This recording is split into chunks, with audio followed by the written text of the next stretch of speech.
Hi hello வணக்கம் மக்களே. So இன்றைக்கி இந்தியா இங்கிலாந்துக்கான ஃபைனல் டெஸ்ட் மேட்ச் நடந்தது.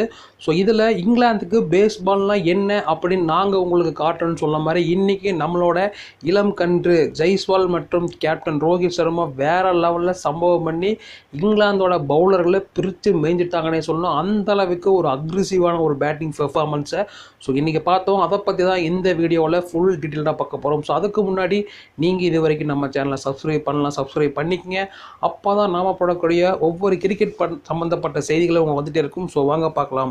இங்கிலாந்துக்கு எதிரான 5வது டெஸ்ட் போட்டியில் இந்திய அணி வீரர்கள் அதிரடியாக விளையாடி வருகின்றனர். இந்த தொடரை ஏற்கனவே இந்தியா 3-1 என்ற கணக்கில் கைப்பற்றிய நிலையில் இங்கிலாந்து அணி வெற்றியுடன் தொடரை முடிக்க வேண்டும் என்று போராடி வருகிறது.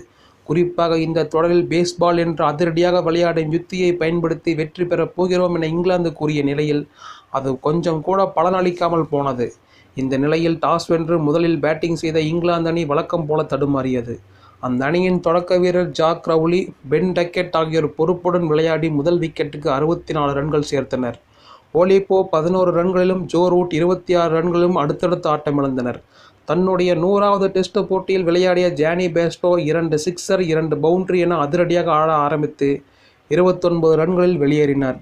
அடுத்து வந்த captain Ben Stokes duck out ஆனார்.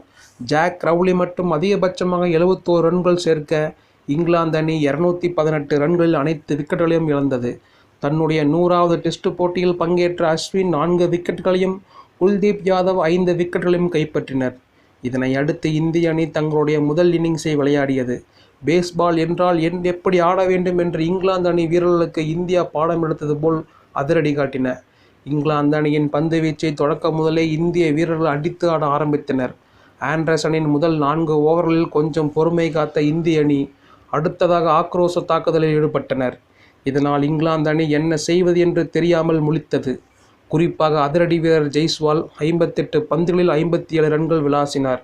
இதில் 3 இமாலய சிக்ஸர்களும் 5 பவுண்டரிகளும் அடங்கும். இந்த நிலையில் சோயப் பஷீர் ஓவரில் ஜெய்ஸ்வால் ஆட்டமிழந்தார். எனினும் மற்றொரு தொடக்க வீரரான ரோஹித் சர்மாவும் அதிரடி காட்டினார். 83 பந்துகளை எதிர்கொண்ட ரோஹித் சர்மா ஆட்டமிழக்காமல் 52 ரன்கள் எடுத்திருக்கிறார். இதில் 6 பவுண்டரி 2 சிக்ஸர் அடங்கும். சுப்பன்கில் 26 ரன்கள் எடுத்து களத்தில் நிற்கிறார். அவரும் தன் பங்கிற்கு 2 பவுண்டரி 2 சிக்ஸர்கள் அடித்தார்.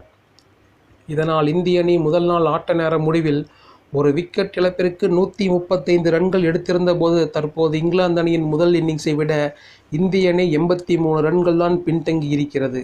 இந்தியாவின் இந்த அதிரடி ஆட்டத்தை கொஞ்சம் கூட இங்கிலாந்து எதிர்பார்க்கவில்லை என்றே சொல்லலாம்.